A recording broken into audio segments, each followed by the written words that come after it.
বেশ কিছুদিন আগেই ঘটা করে সাধের অনুষ্ঠান হয় মানসী সেনগুপ্তর। নিম ফুলের মধুর মৌমিতা ও কোন গোপনের চেনা মুখ মানসী। আপাতত ছুটিতে আছেন তিনি।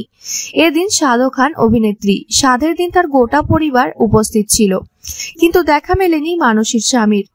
একসময় তার বলা কথা স্বামীর প্রতি টান অনুভব করি না বলায় অনেকেরই ধারণা তৈরি হয়েছিল তাদের বুঝি বিচ্ছেদ হয়ে গেছে। তবে আবারও মা হওয়ার খবরে উঠে আসে বরকে সামনে আনার মন্তব্য।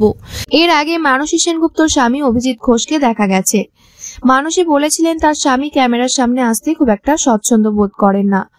আরো বলেন, আমার শ্বশুর বাড়িতে কেউ নেই, শ্বশুর শাশুড়িও অনেকদিনই হলো মারা গিয়েছেন, লোকজন বলতে আর কেউ নেই। আমার স্বামীকেও ডাকিনি, বাড়িতে যেদিন সাধের অনুষ্ঠান হবে সেদিন সবাই থাকবে। আমার বর ক্যামেরার সামনে আসতে লজ্জা পায়। সঙ্গে তিনি এটাও মেনে নেন যে তিনি আগে তাদের সম্পর্কে ঝামেলার কথা বলেন। তিনি বলেন, আর একটা কথা বলতে আমার কোনো আপত্তি নেই, আমাদের ভালো সম্পর্ক ছিল না, আমাদের একটা মেয়ে আছে, তাই ওর জন্য সব ঠিক করে নিয়েছি। তাই সোশ্যালেও ওর ছবি দিতে আমি স্বচ্ছন্দ বোধ করি না, তাই দিই না। তবে এখন আমাদের মধ্যে কোনো সমস্যা নেই।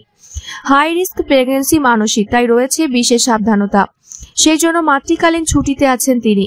তবে বলেছেন বাচ্চা জন্ম হওয়ার 3 মাসের মধ্যেই কাজে তিনি ফিরবেন।